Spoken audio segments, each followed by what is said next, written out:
Path of Exile is a game that involves solving a lot of problems.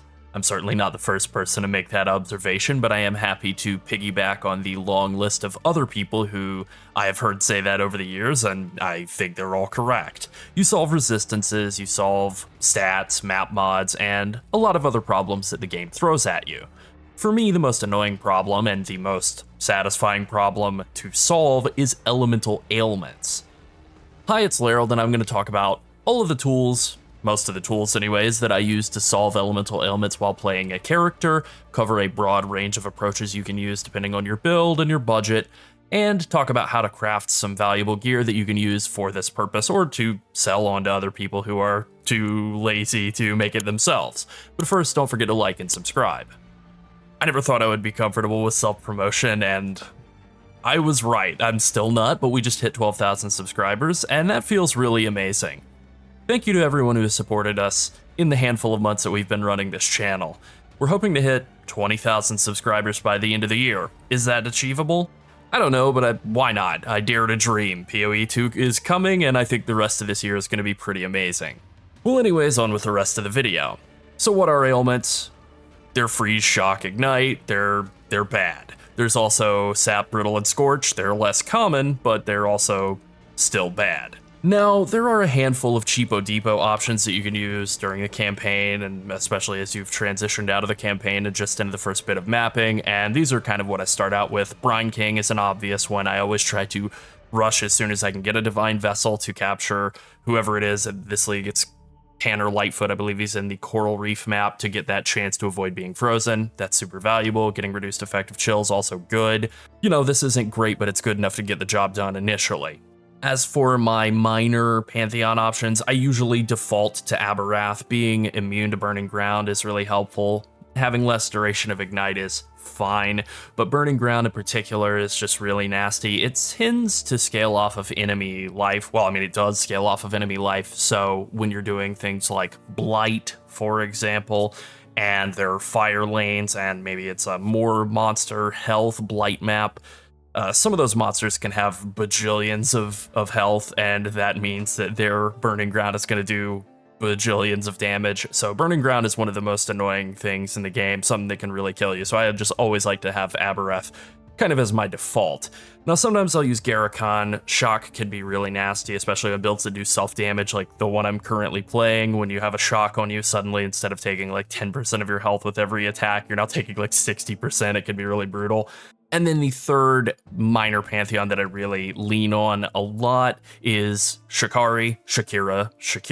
And obviously she makes it so that you have less amount of poison on you. You know, you're capped at 3 poisons and they last half as long. So with the last league adding in the new mod, I think it was the last league, maybe it was Affliction, but either way, the map mod that makes it so that monsters will deal a percentage of Fizz as extra chaos damage and then Wither, that in conjunction with monsters poison on hit just as a 100% thing, that can be pretty brutal. There's a really nasty force multiplier there, so pretty much any time when I'm playing a character that doesn't have capped chaos res, like this character right here, it's not 0 at least, but you know, it's not great. Anytime I see that poison on hit map mod, I will switch over to Soul of Shakira for those. Otherwise, I try to keep it on Soul of Aberrath most of the time, especially right now, since I'm doing a lot of red altar farming and there are a lot of enemies with a lot of health dropping Burning Ground. It's nice to just be immune to that and actually turn it into a move speed buff. Now, there are some other things you can use as well. Purity of Elements is certainly an option early on. It's not so good anymore long term now that the Watcher's Eye, Fizz taken as elemental conversion mods while you have Purity of Elements active. That's gone, so Purity of Elements is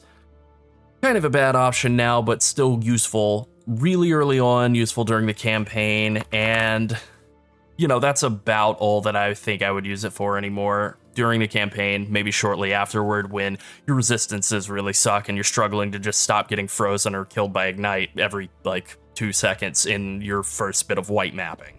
Now, there's one really good alternative option when you're broke as a joke, you have nothing going on currency-wise at all, and that would be the Searing Exarch implicit on gloves that gives extinguish enemies on hit. You can get this just from a lesser Eldritch Ember, very cheap, less than a chaos at this point in the league. 15% chance to extinguish enemies on hit, so extinguished enemies can't afflict afflict you with elemental ailments, and 15% chance if you're hitting relatively fast. I think this lasts for 4 seconds at a time, so that's actually enough to maintain pretty close to 100% uptime with a lot of builds. Definitely not a great long-term solution. It won't do anything about burning ground or like persistent auras, but it is good enough to get you going early on, not get shocked and ignited to death by everything when you have terrible gear. Now, there are several sources, actually kind of a surprisingly low number of sources of ailment immunity on the passive tree. I spent some time looking around, and I was kind of surprised by how little there is. There is a shield mastery that gives you 20% chance to avoid elemental ailments while you're holding a shield, and there are a handful of shield trees. There's kind of one right below the duelist, and then one in between duelist and marauder start. That's not all, though. There's another one over by marauder start, and then one in between marauder and templar, and then one up in between Templar and Witch. That's not the greatest way to get ailment avoidance, but it's okay. I mean, if you're using a shield, one of the shield masteries, one of the shield wheels will probably be good, and there are a lot of builds that will make use of a shield.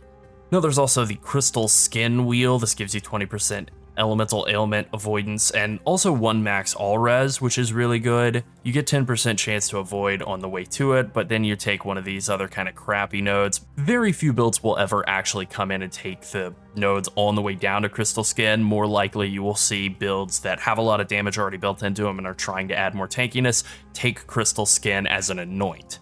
And then there's also the Thick Skin wheel here, which gives 8% on its own, but then 3 small 4% nodes for a combined total of 20 if you take this whole wheel. So as you can see, there's 20 here from Crystal Skin, 10 from this little small passive that you're never going to take, 20 from the Thick Skin wheel, and 20 from a Shield Mastery, giving you realistically only about 60% if you kind of maximize all the normal stuff that you would take in the tree.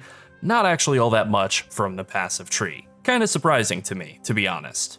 Now, there are a handful of crafted elemental ailment avoidance mods that you can get on gear. I'll start with one just to like reference it so that nobody says you forgot it. And that would be the body armor prefix. This is a veiled prefix. It gives you, as a veiled prefix, 30 to 35% chance to avoid ailments and avoid being stunned, and those are separate roll values, and so you can craft that on, and it's 20 to 25 for each of those as a crafted mod. This is really bad. Body armor prefixes are like a very expensive mod slot. You're probably going to want to craft on 5 to 8% increased max life and mana instead, or like armor, life, something like that. It's not something I ever use, but I do want to reference it just because I know somebody would mention it if I don't. So I'm saying that it exists and it kind of stinks. Now, you can also get ailment immunity or ailment avoidance as a boots or shield suffix, and this is actually significantly better. It is 21 to 25% chance to avoid ailments as either of those two types of suffixes, and those are a lot less competitive slots in terms of gearing, I would say, compared to body armor prefix. And 21 to 25% is not bad for a crafted elemental ailments avoidance modifier. You know, not bad for boots, not bad for shield suffix. You can also get 31 to 35% chance to avoid ailments as an essence modifier. That is deafening essence of loathing, so it is a little expensive, but it is 31 to 35% chance to avoid elemental ailments, and that is a boots mod. Pretty strong. It's also available as an Eater of Worlds boots implicit. If I come down here and show that off, and it is anywhere from 15 to 17, 18 to 20, 21 to 30, depending on whether you're using one of the lesser, the greater, or the grand. I wouldn't go above those. I wouldn't go up to the exceptional, or certainly I wouldn't be using like Orbs of Conflict to get 32% chance to avoid ailment. That's a very expensive thing for very little return, but even just like the lesser ones giving you 17% avoid, that can be pretty useful. Now, there's one other final way to get chance to avoid elemental ailments through gear, and that is as a native shield suffix. It can't naturally appear on boots, you do have to craft it on, but on shields it can actually appear as a normal suffix, and it can go all the way up to 31 to 35% chance to avoid ailments. So shields are actually in pretty good shape. They're a really strong piece of gear. It's unfortunate that most of the builds I play are like incompatible with them, because you can get a lot of ailment avoidance, you can get a lot of max all res, spell suppression. You can just really get a lot of value out of shields. You know, +2 max all res, 35% avoid ailments, and 22% suppress. Like, that's potentially achievable with a shield. Quite good. Shame you can't use them with a bow or a two-hander. All right, now I have kind of a handful of random uniques to talk about. The first is Fire Song. This is something that was added in somewhat recently and really hasn't ever seen much use, and that's because it is it's very cheap, but it's also kind of janky. It doesn't work with auras and ground effects, and as you can see, it says modifiers to ignite duration on you apply to all ailments. So if you're able to get to 100% reduced ignite duration, then ailments just simply won't apply to you. Freeze, shock, sap, etc. won't apply. The problem is that if you try to do, there's really only like one source of reduced ignite duration, and that is as a crafted ring suffix. If we look here, ignite duration, there's very few options. There's like a jewel suffix that only gives you, I think, up to 35%, so you need like 3 jewels. There is a very weird Crusader Helm suffix. I've never seen anyone use that. And then the other one would be the crafted ring suffix that goes from, I believe it's 50 to 60%. We can look here. It is ignite duration. Going to be down here a bit. Here we go. 51 to 60%. So if you put that on both of your rings, then you'll have over 100% reduced ignite duration, and there you go, you'll be ignite immune, and so you'll be all ailment immune, but that again won't apply to auras, it won't apply to ground effects. The problem here is kind of obvious. That's tying up 2 ring effects, 2 ring suffixes. That's pretty bad, and it doesn't interact very nicely with Soul of Aberrath because that gives less duration of ignite. So if you only put it on 1, then you would go down to 40% of your normal ignite duration, 60% less would put you at 0.4, and then 60% reduced has a multiplicative interaction, which would be at 0.4, so you'd be 0.16. So instead of getting frozen for 0.0, infinite seconds, so like not actually getting frozen, you would get frozen for 16% of the amount, which is still a freeze. Very bad. So this really wouldn't work at all. It interacts very poorly with Aberrath, and so it's not really a great option. It's technically something you can do, but I wouldn't really recommend it unless you're like playing an SSF or you're just completely broke and just trying to make this work. Now, there are a couple of other random uniques. Grand Spectrum is an option. These tend to be pretty expensive, but if you like lab running and you find some for yourself, you could stack up multiple Grand Spectrums, and if you have a couple of these can get you really high on the amount of elemental ailment avoidance, as somebody has made this nice tree here in the wiki page for it. If you're running 3 of them, and they're all the ailment avoidance, you can get over 100% ailment avoidance. That's quite a commitment. You're blowing 3 jewel sockets, but it's potentially doable. And then I think the other really useful unique that I would highlight other than that is just Astral Projector. This can be a really good unique for builds like Pyroclast, Mind Saboteur. That's really the one that comes to mind, but any sort of build that uses a Nova skill, this can be really good, and it just gives you 30% chance to avoid ailments. That's a lot, so in conjunction with other things, you can use that to pretty easily be ailment immune.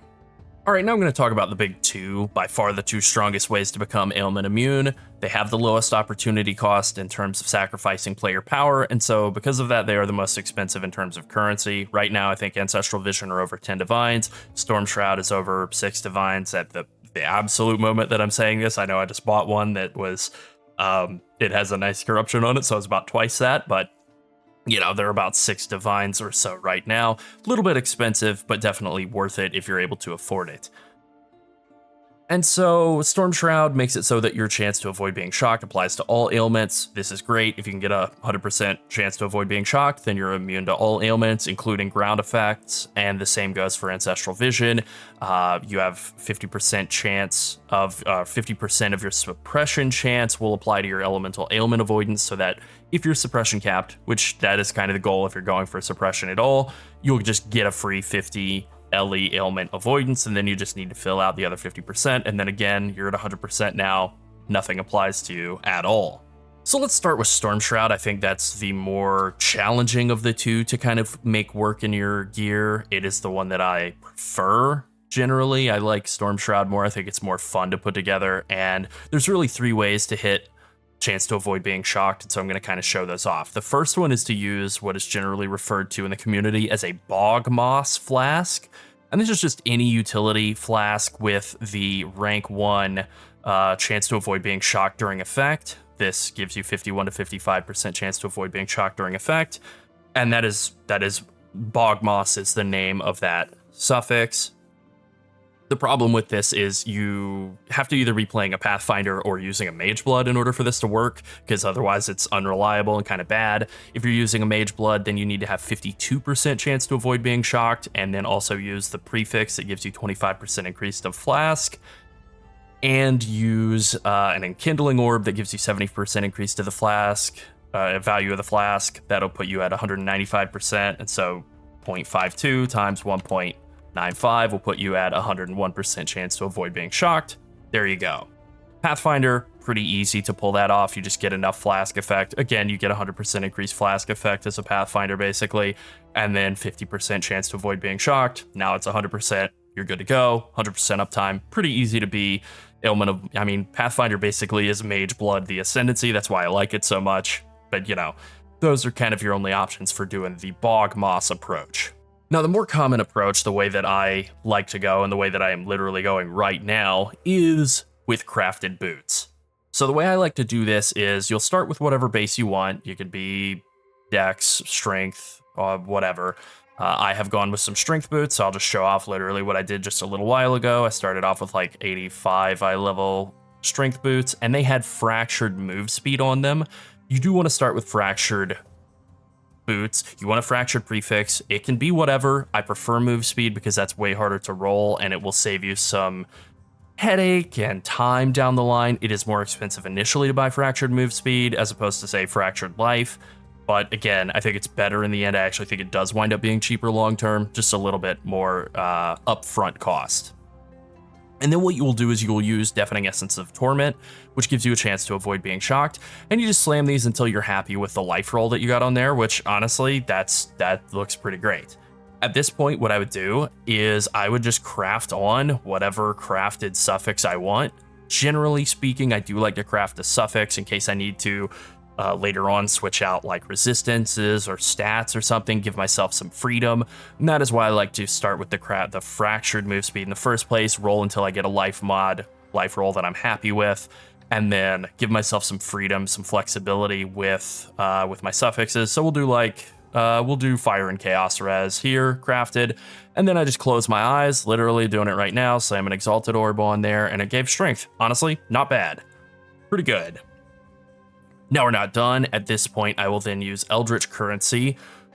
And in this case, I will craft on with Grand Embers because we're at 59% chance to avoid being shocked. I will craft on with Grand Embers until I get the Searing Exarch modifier that gives you chance to avoid being shocked. And you are looking, since we're using Grand, we're looking for 39 to 41%. So we have 59%. We're just trying to get up to 41%, which all we have to do is get that mod on there at all. And then we can use Blessed Orbs to get it up to a combined 41 and 59 equals 100. There we go. So we still haven't gotten it. I'm just going to force it on instead of sitting here and rolling it forever. But that is pretty much all that you have to do here. This is 41. This is 59. We're at 100.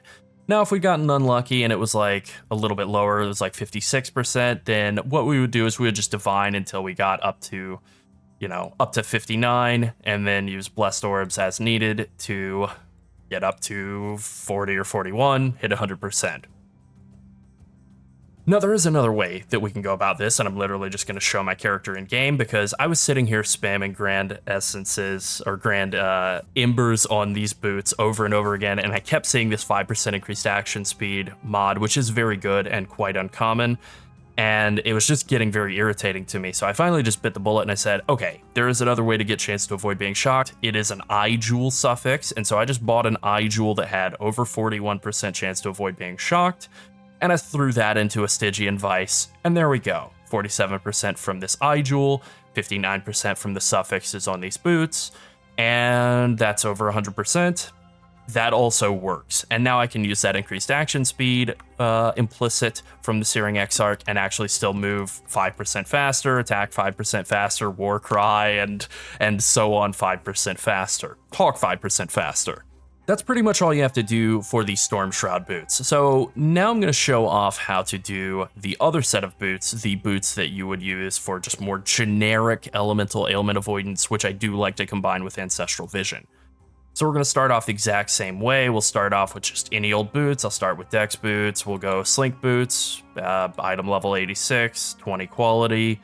And once again, I will start with a prefix of increase move speed. Again, we'll just go tier 2 and fracture that and wriggle it up so that we can start hitting it with Deafening Essences of Loathing. Now, these are more expensive than the Torment, but they are more generically useful. So, you know, that is kind of why. And it is a little bit easier to finish these off implicit-wise. So we do the exact same thing. We just craft until we're happy with the life prefix. And I mean, that's okay. You know, ultimately, I think in this case, if it were me, I would roll over that because I really do want to craft the suffix on. I want to be able to have that flexibility to roll either like a resistance or a stat later on down the line. But getting suppress can be useful, especially if you're struggling to hit suppress cap. So maybe you would settle with a pair of boots like these. I'm not gonna though.